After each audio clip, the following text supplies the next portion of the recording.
On December 5th, 2011, the Kepler science team announced that they had confirmed a planet, roughly the size of ours, in an orbit around a star very similar to the Sun. What's more, the distance of this planet from its star was perfect. It wasn't too close, and it wasn't too far away. If this planet were the Earth, life could live there. Its name, Kepler 22b.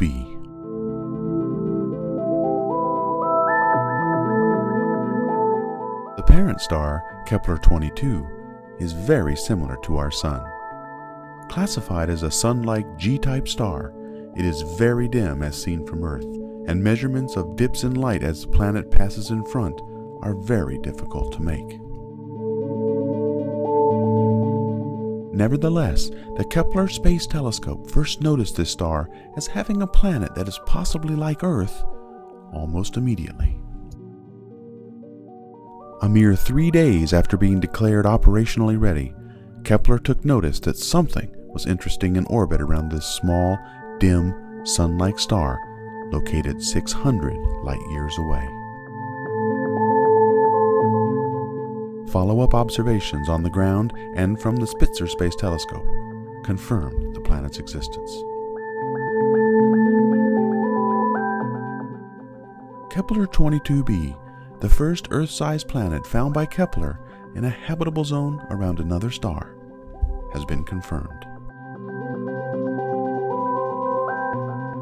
Of the 54 habitable zone planet candidates currently under scrutiny by the Kepler Space Telescope, this was the first to be confirmed. Kepler 22b has a radius 2.4 times that of the Earth, putting this planet in a category commonly called a super-Earth. It takes 290 days to travel once around its Sun, which is slightly smaller and cooler than ours. The promise of Kepler 22b, however, is tempered by what we do not know about it. There is much hidden from us. The most glaring gap in our knowledge is that we don't know what it's made of. It could be a rocky planet like Earth, or it could be gaseous and more like Neptune.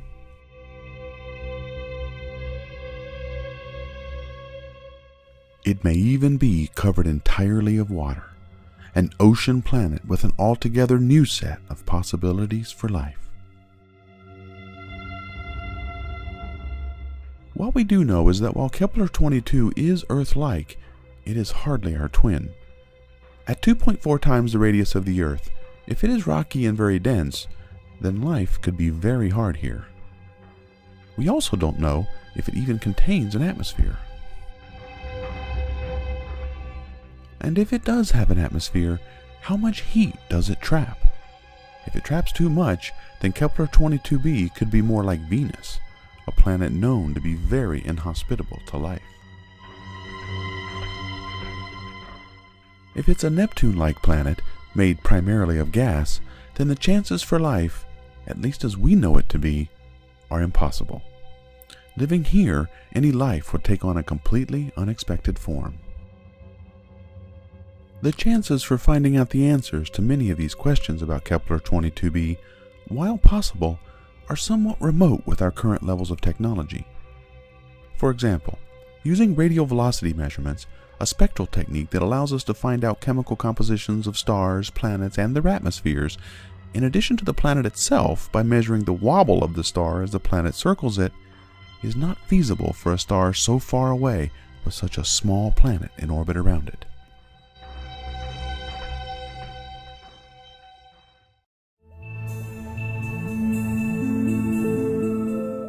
Perhaps the biggest promise offered by the confirmation of Kepler 22b isn't with the planet itself, but lies in the fact that it was found so soon after we started looking for planets like the Earth in the first place. With Kepler, the number of Earth-sized candidate planets has increased 200%, and the number of super-Earth candidates has increased 140% since February 2011. This bodes very well indeed for our future search for life in the galaxy.